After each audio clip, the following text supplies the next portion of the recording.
Let's talk Tanya for the 9th of Tishrei. In yesterday's Tanya, we explained how the infinite light of God unites with Malchus, the lowest of the attributes, in order to create worlds. And we explained with this the concept of Noach Tchilasan B'Soifan, the beginning is wedged in the end, the very special connection between the highest level, the infinite light of God, and the lowest level within godliness, which is Malchus, royalty. With this, we'll be able to resolve a seeming contradiction in Kabbalah. In some places in Kabbalah, when it talks about Torah and mitzvos, it explains that mitzvos are rooted in the hey, the last hey of Hashem's name, which is the last letter, the lowest letter, which, by the way, corresponds to Malchus.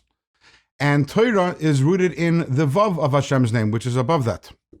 In other places in Kabbalah, on the other hand, when we're talking about the higher source of Torah, as Torah is sourced in Keser, in the infinite light of God, over there we say that Torah is rooted in what's called the moichas tima, which literally translates as the hidden brain or the hidden wisdom of God.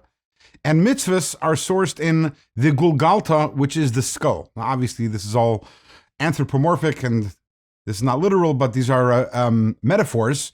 And just like when you have the brain and you have the skull surrounds, encompasses, and is above the brain. The same thing is also the source of mitzvahs, which is Golgotha, the skull, is above the source of Torah. So here's what's interesting is, the question is, which one is higher, Torah and mitzvahs? In the world of Atzilus, that's where you have the Yud Kei Vav Kei, God's name, over there Torah is higher. Torah is the Vav and mitzvahs are the Hey. And if you go higher into Keser, so over there it's the opposite, mitzvahs are higher. So Alter Rebbe says the whole process of the emerging of everything from its source in the infinite light of God, in the words of the Alter Rebbe, is kechoisam hameshapech, which means like the inverted seal. What does that mean? In the olden times, when a king or some sort of dignitary wanted to seal a letter, so how would they do it? They would pour wax on, they would seal it, close it, pour wax in it, and then with their ring, which had a seal in it, they would seal it, and if the seal was intact, wasn't broken, you know that the letter wasn't opened. Now, what's interesting about the seal is that whatever you have on the seal, what's going to be in the wax is going to be the exact opposite of what's on the seal. Meaning, if the words or the symbol on the seal protrudes, then in the wax, it's going to be an indented seal. On the other hand, if in the seal, the words or the image is indented, then on the wax, it's going to protrude. What's right is left and what's left is right. In other words, what's right on the signet ring is going to be left in the wax and vice versa. Everything is the exact opposite.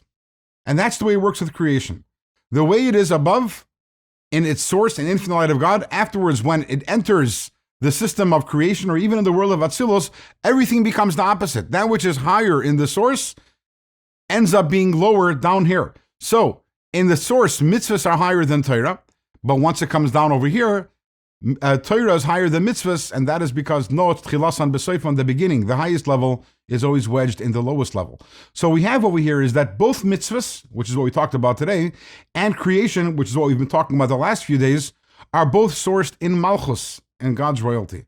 And the connection between the two of them is that what is a mitzvah? A command is something which is given from one person to another, or from a king to a subject.